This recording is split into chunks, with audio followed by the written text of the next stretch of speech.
Bonjour à toutes et à tous, bienvenue à Soulan. La dernière fois qu'on est venu à Soulan, c'était avec le chansonnier Noël Suzanne. Et bien il se trouve, c'est un hasard, qu'un de ses très très bons amis, Daniel Lédin, président de la Chambre des métiers, est à Soulan dans cette voiture aujourd'hui. C'est un hasard total, mais c'est génial. Ça me fait très plaisir de recevoir Daniel. Qui a plusieurs cordes à son arc. Hein. Évidemment, il est président de la Chambre des métiers.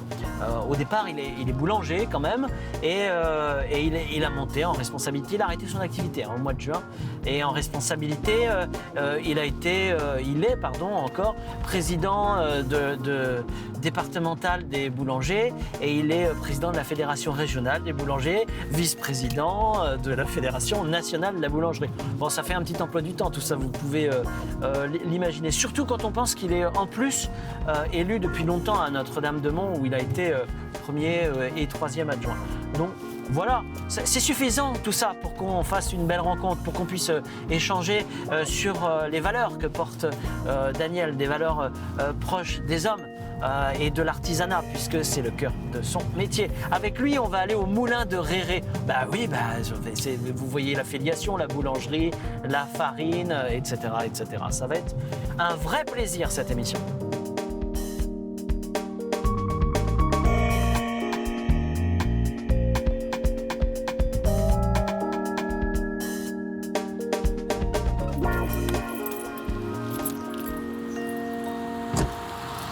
Salut Daniel, comment ça va? Bonjour, très bien. Merci d'avoir accepté ce petit temps un peu fraternel, là où on va un peu se découvrir, juste derrière une boulangerie, oui. Aux saveurs du Marais, ici à Soulan. Tu connais tout le monde?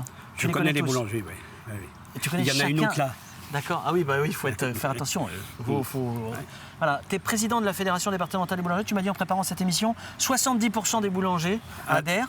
Et c'est un bon taux. Oui, c'est un très bon taux, ce qui fait du département de la Vendée un département avec le taux d'adhésion le plus haut de France. Ça sert à quoi la fédération de la boulangerie? La fédération, si à une époque c'était pour défendre les intérêts des boulangers auprès des collectivités, auprès de l'administration, aujourd'hui on a plus un rôle de service à nos adhérents. D'accord. Hein, donc on imagine tout le temps administratif, service de communication, service de commercialisation. On doit apporter des services à nos adhérents de plus en plus. Bon, alors question fondamentale. Après on monte dans la voiture.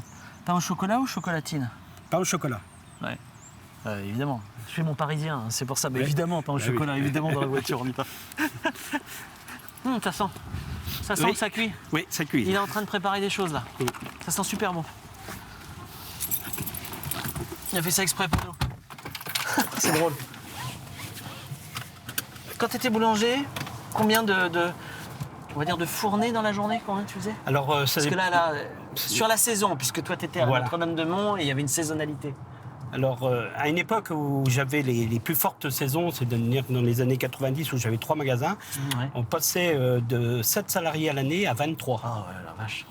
Hein, donc, c'est pas le boulanger habituel en fait. Non, sur la côte c'est très difficile, ce qui rend d'ailleurs les boulangeries en transmission assez difficiles, parce que sur la côte on a du mal à trouver des repreneurs qui veulent accepter de faire des saisons avec 70 à 80% du chiffre d'affaires réalisé sur 3 mois. 70 à 80%. Chez certaines boulangeries. Beaucoup, hein. Ah, c'est beaucoup. Hein. Oh, dis donc. Et puis j'imagine qu'on devient plus gestionnaire au bout d'un moment. Ou on reste un peu la main dans le... Si on est boulanger l'hiver dans ces affaires-là, on est gestionnaire d'entreprise l'été. Hein. Toi, le métier te vient d'où? Tes parents? Parce que ça, j'ai pas trouvé beaucoup sur Internet. Absolument tes pas. Parents, ou t'as eu envie ou... Mes parents étaient milieu agricole à Salertaine, une ferme. Nous étions 4 frères. Et moi, j'avais une attirance pour la pâtisserie ou la cuisine. D'accord. Et comme il y avait mon maître, une entreprise qui est devenue mon maître d'apprentissage, qui était dans la pâtisserie, je suis allé vers la pâtisserie au départ. Et ensuite, bien évidemment, on imagine mal aujourd'hui ne pas avoir de formation de boulanger en même temps que pâtissier, puisque pour nous, c'est un tout. Donc une formation de boulanger derrière la formation de pâtisserie. Alors, on va parler de toutes ces évolutions de métier, mais ça te manque pas de mettre la main dans la pâte? Alors, ça m'a manqué, ça me manque pas maintenant, parce que on a cédé notre entreprise. J'ai beaucoup mis la main à la pâte, puisque dans les affaires saisonnières, il fallait aussi aller au pétrin, bien évidemment. Et j'ai quand même été beaucoup plus attiré par la pâtisserie. D'accord. C'était plutôt, moi, la pâtisserie. Comme j'aurais très bien aimé la cuisine, la restauration, la cuisine. Mais... Ça veut dire qu'à la maison, de temps en temps, le dimanche, tu t'y colles? Alors, moi, la cuisine, on aime bien. J'aime bien faire la cuisine. J'ai une épouse qui adore faire la cuisine aussi, donc on n'a pas de soucis. Ouh là là, j'imagine que le dimanche midi est sympathique. Oui, tout à fait. Voilà.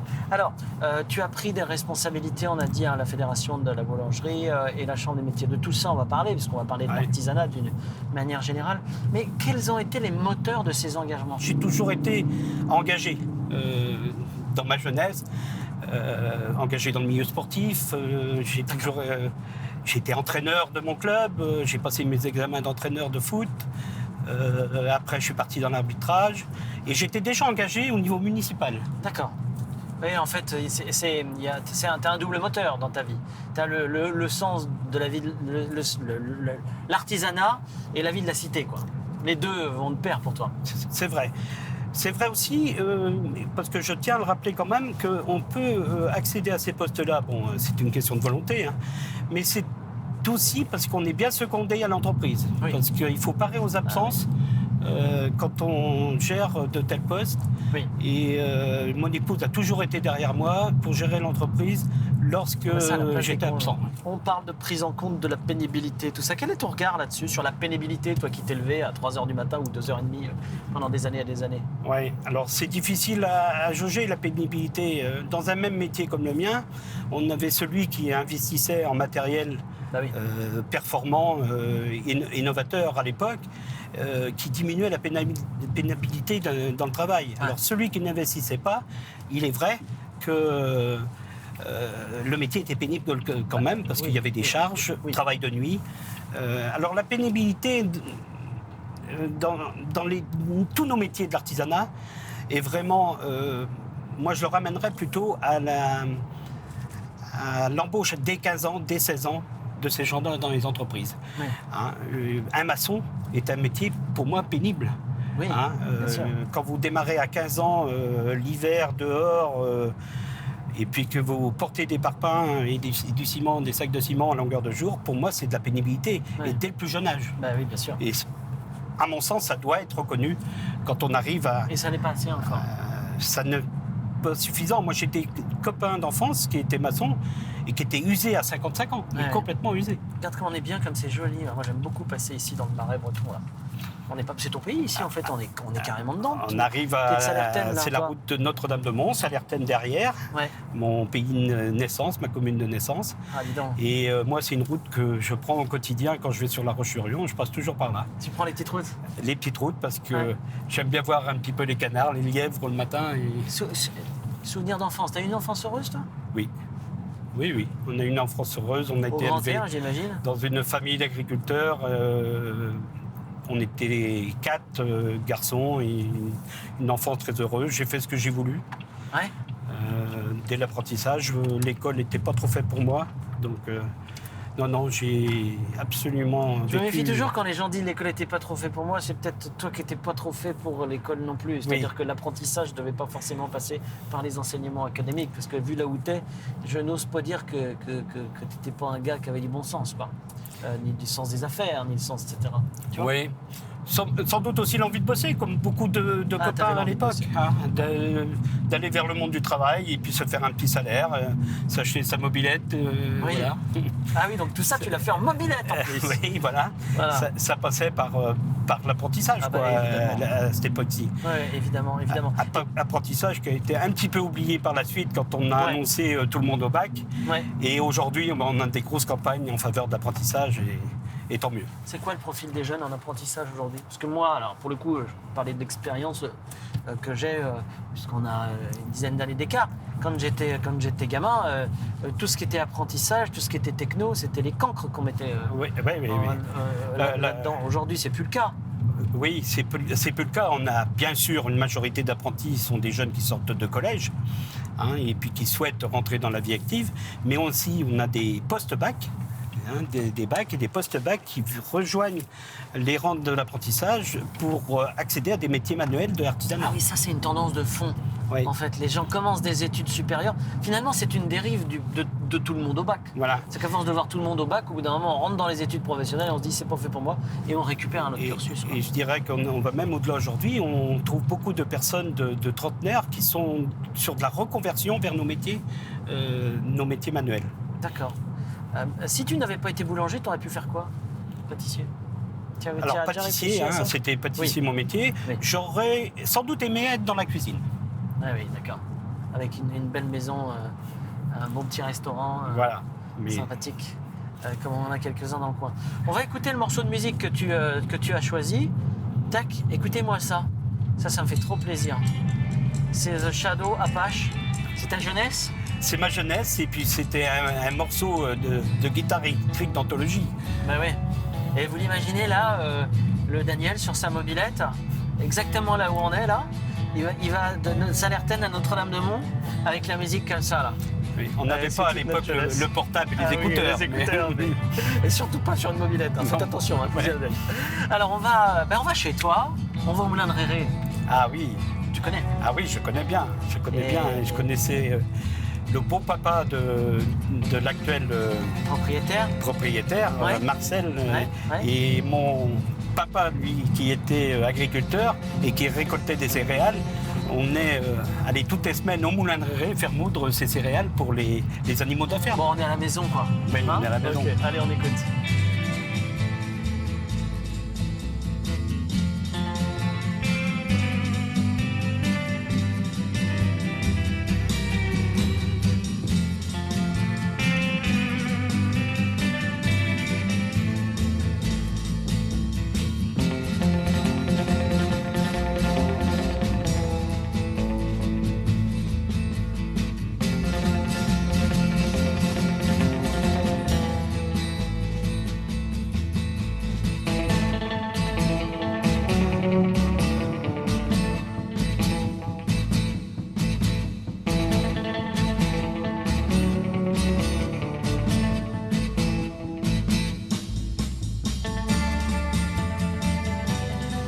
Daniel, ici, c'est toute ton enfance?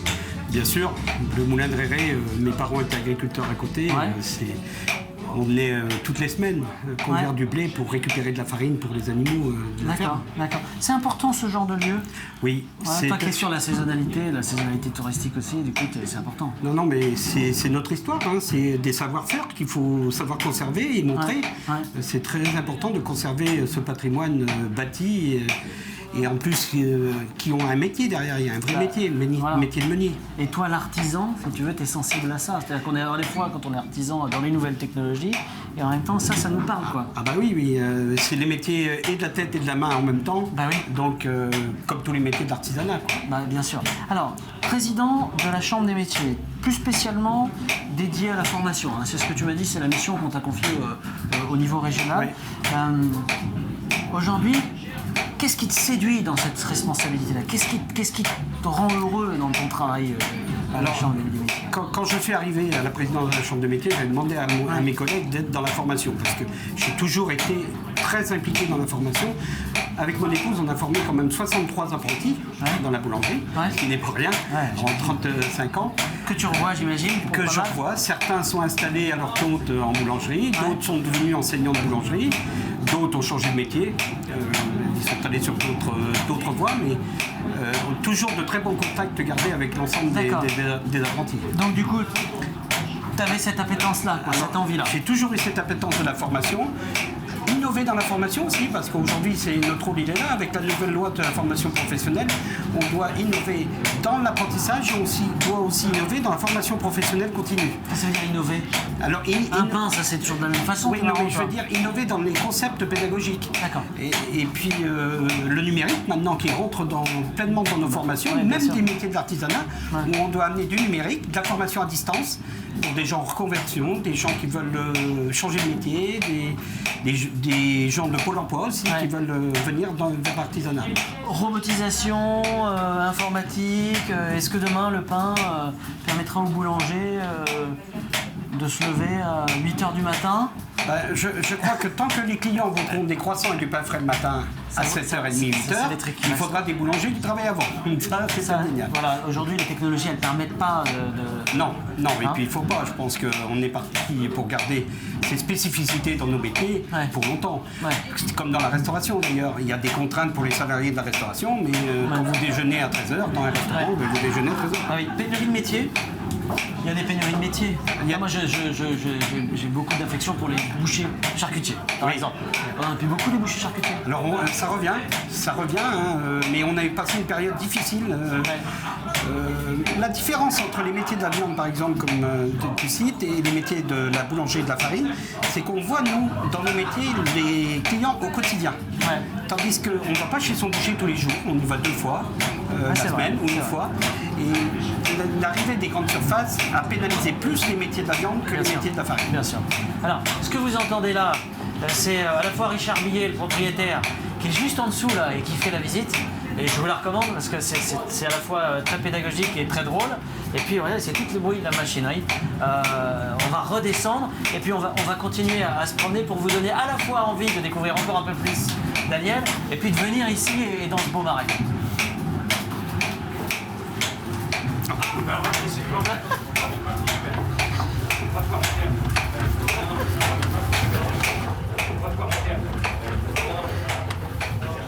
Alors tu connais bien la mécanique, on disait, hein. De ça, là, le bruit qu'on entend, tu le connais. Finalement, tu connais le métier aussi. Le bruit du bois par le vent. Ouais, c'est joli. Hein. Joli. Quand est-ce que tu es bien? Alors, moi, le ressourcement, je crois qu'il y a une grande richesse dans la vie, c'est la santé. Ouais. Et quand on a la santé, parce que malheureusement, tu as raison, et on ne le dit pas assez. Oui, on côtoie des gens qui ont eu des soucis de santé, des soucis d'accident, et là, il y a une grande richesse d'avoir la santé. Quand on a la santé, on peut tout faire. D'accord. Même s'il faut se préserver humainement et garder des temps à soi et garder des temps pour sa famille. Ben c'est ça. Alors donc là, c'est le chapeau introductif. Et les temps à toi, tu fais quoi? Tu chasses? Oui, j'ai une petite passion pour la chasse, mais qui est, je ne suis pas un excessif dans la chasse. Et puis j'ai une deuxième passion, parce que maintenant je ne peux plus faire de foot, on a des âges. Je suis licencié en pétanque. D'accord. Oh, ça c'est bien la pétanque. Où ça? À Notre-Dame-de-Mont? Non, je suis au club de Chaland. D'accord. C'est un gros club de pétanque. Comment ça marche ça?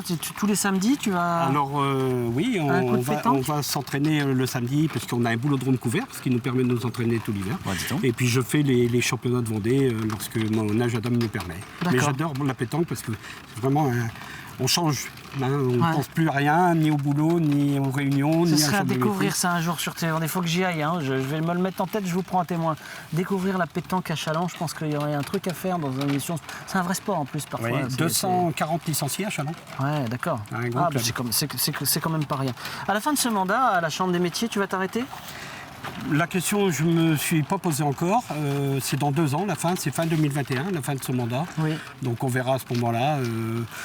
J'aspirerais peut-être à faire un 2e mandat quand même. Ah, quand même. Et la boulangerie alors? Alors la boulangerie, par contre, je vais arrêter la fédération de la boulangerie, parce que j'avais toujours dit, lorsque je n'aurais plus d'entreprise, que je céderais, et je pense avoir trouvé quelqu'un pour me succéder. C'était à toi de le trouver? C'était à moi de trouver, oui et non. On peut laisser venir quelqu'un, mais la structure de la boulangerie, qui est accompagnée d'un centre de gestion, c'est quand même 14 salariés. D'accord. Donc il faut quand même, à minima, préparer les choses. Il faut que ça tourne. Une dernière question sur la boulangerie, justement. La boulangerie en Vendée, toi qui as un regard un peu régional et même national en tant que vice-président, il y a beaucoup de boulangeries en Vendée, elles sont bien par rapport au reste des pays de la Loire?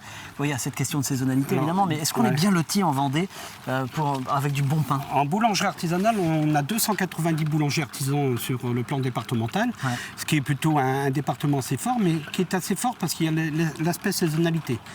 Et puis les boulangeries travaillent très bien en Vendée, les artisans travaillent très bien parce qu'il y a quand même dans l'arrière littoral et dans toute la Vendée, on a quand même ce flux de passage l'été qui tous les entreprises de boulangerie en bénéficient. Et on a aussi le flux de passage vers les grands sites tels que le Puy du Fou qui font que la boulangerie vendéenne se porte très bien. Elle se porte bien au regard de ce que je peux connaître en France. D'accord, très bien. Il est prudent, il est mesuré, c'est un maraîchin, vous savez les maraîchins. On ne leur fait pas. Merci Daniel. Merci beaucoup d'être venu nous voir. Et nous on se retrouve la semaine prochaine pour un nouveau numéro de Sans Détour. Salut.